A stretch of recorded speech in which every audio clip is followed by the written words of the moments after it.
Hi guys, இந்த வீடியோவில் வந்து டிசி கரண்ட்டில் ஒர்க் பண்ணுற ஒரு மினி சால்டிங் அயன் எப்படி செய்கிறது அதை பற்றி தான் கைஸ் பார்க்க போகிறோம். வீடியோ பார்க்குறதுக்கு முன்னாடி நீங்கள் நம்ம சேனலை இது வரைக்கும் சப்ஸ்கிரைப் பண்ணலாம். ப்ளீஸ் கைஸ் சப்ஸ்கிரைப் பண்ணிக்கோங்க. நீங்கள் பண்ணுற ஒவ்வொரு சப்ஸ்கிரைப்பும் மிகப்பெரிய மோட்டிவேஷன் ஆகும். ப்ளீஸ் கைஸ் சப்போர்ட் பண்ணுங்கள். ஃபஸ்ட்டு இந்த சால்டிங் அயன் செய்கிறதுக்கு தேவையான பொருட்கள் என்னன்றதை பார்க்கலாம். காப்பர் கம்பி சின்ன பீஸ் எடுத்துகிட்டேன். இந்த காப்பர் கம்பியோட அளவு 3 mm இருக்கும். அதுக்கப்புறம் 35 வாட் சால்டிங் அயனோட ஹீட்டிங் எலமெண்ட் ஒன்று எடுத்துக்கிட்டேன். இந்த ஹீட்டிங் எலமெண்ட் எல்லா எலக்ட்ரானிக்ஸ் கடையிலையும் இருக்கும். அதுக்கப்புறம் இன்சுலேஷன் ஸ்லீவ் கொஞ்சம் எடுத்துக்கிட்டேன்.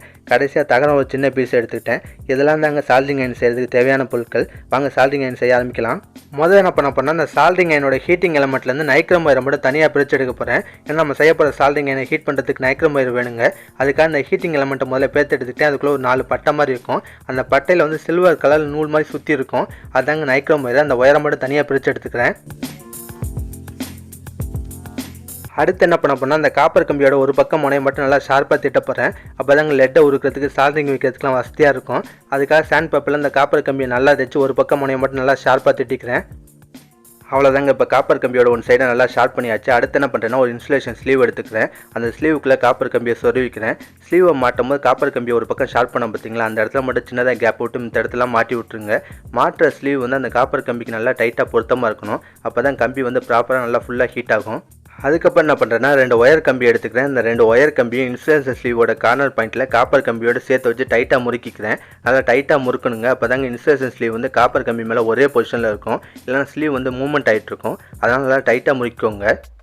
அவ்வளோதாங்க. இப்போ வயர் கம்பி ரெண்டுத்தையும் டைட்டாக முறுக்கியாச்சு. அடுத்து என்ன பண்ண போனால் நைக்ரோம் வயரை இந்த காப்பர் கம்பி மேலே சுற்ற போகிறேன். நைக்ரோம் வயர் எந்த இடத்துல சுற்றணும்னா இந்த 2 வயர் கம்பி இருக்குது பார்த்தீங்களா, ரெண்டுத்துக்கு இடையில கேப்பில் தாங்க சுற்றணும். நைக்ரோம் வயரை சுற்றும் போது நல்லா டைட்டாக சுற்றுங்க. அப்போ தான் காப்பர் கம்பி நல்லா ஹீட் ஆகும்.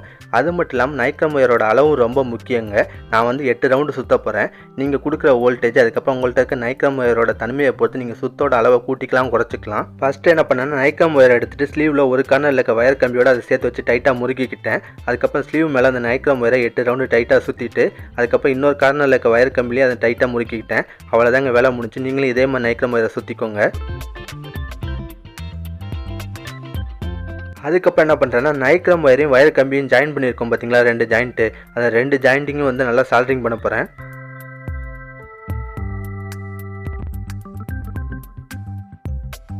அவ்வளோதாங்க. இப்போ நைக்ரோம் வயரையும் வயர் கம்பியும் நல்லா சால்டரிங் பண்ணி முடிச்சாச்சு.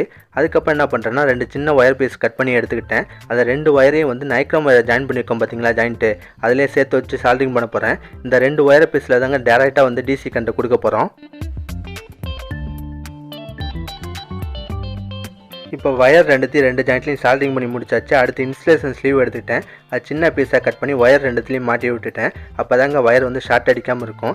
கடைசியாக ஒரு பெரிய சைஸ் ஸ்லீவ் எடுத்து அதையும் தேவையான அளவு கட் பண்ணிக்கிட்டேன். இப்போ காப்பர் கம்பி எல்லாத்தையும் ஒன்றா சேர்த்து வச்சு அந்த பெரிய ஸ்லீவுக்குள்ளே சொருவிக்கிட்டேன். இப்போ அந்த பெரிய ஸ்லீவ் வந்து எல்லாத்துக்கும் அப்படியே கவர் மாதிரி செட் ஆகிடுச்சுங்க, டைட்டாக இருக்குது. அவ்வளோதாங்க, ஒரு முக்கியமான வேலை முடிஞ்சு.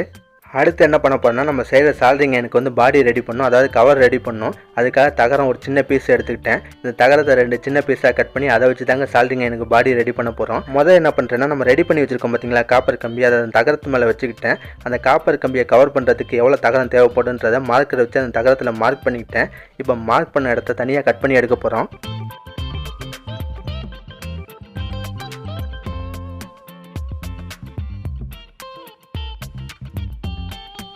அவ்வளோதாங்க, மார்க் பண்ண தகரத்தை தனியாக கட் பண்ணி எடுத்தாச்சு. அடுத்து என்ன பண்ணுறேன்னா இந்த சின்ன தகரம் பீஸை கட்டிங் பிளேடை வச்சு வளைச்சி சின்னதாக ரோல் மாதிரி சுற்ற போகிறேன். இப்போ தகரத்தை சின்னதாக ரோல் மாதிரி சுற்றியாச்சு. அதுக்குள்ளே காப்பர் கம்பியும் கரெக்டாக பொறுத்துதுங்க.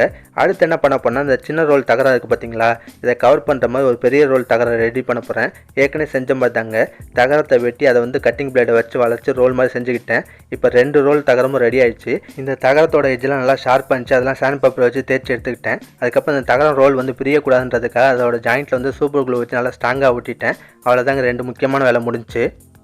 அடுத்து என்ன பண்ண போகிறேன்னா நம்ம ரெடி பண்ணி வச்சிருக்க காப்பர் கம்பியோட சால்டரிங் அயன் செட்டையும் அதுக்கப்புறம் இந்த 2 ரோல் தகரத்தையும் ஒன்றா ஜாயின் பண்ண போகிறேன். அதுக்காக முதல் எம்சில் பேஸ்ட் எடுத்துக்கிட்டேன். அந்த எம்சில் பேஸ்ட்டோட 2 பேஸ்ட்டையும் சமமளவு எடுத்துக்கிட்டு 2 பேஸ்ட்டையும் நல்லா மிக்ஸ் பண்ணி கையில் வச்சு உருட்டுறேன்.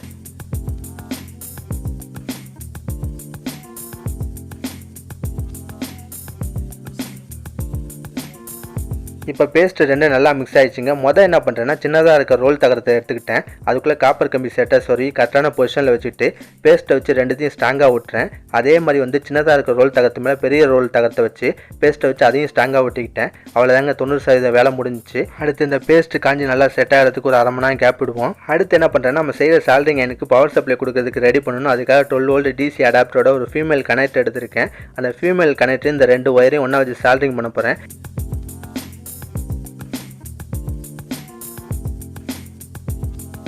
இப்போ கனெக்டரையும் ஒயரையும் ஒன்றா சால்டரிங் பண்ணியாச்சு. ஒயர் ஷார்ட் அடிக்கூடாதுக்காக இன்சுலேஷன் ஸ்லீவ் யூஸ் பண்ணியிருக்கேன். கடைசியாக என்ன பண்ணுறேன்னா கனெக்டர் அந்த தகரத்து மேலே வச்சு சூப்பர் க்ளூ வச்சு ரெண்டுத்தையும் ஸ்ட்ராங்காக ஒட்டிக்கிட்டேன். அவ்வளோதாங்க, நம்ம சால்டரிங் அயன் ஃபுல்லாக ரெடி ஆயிடுச்சு.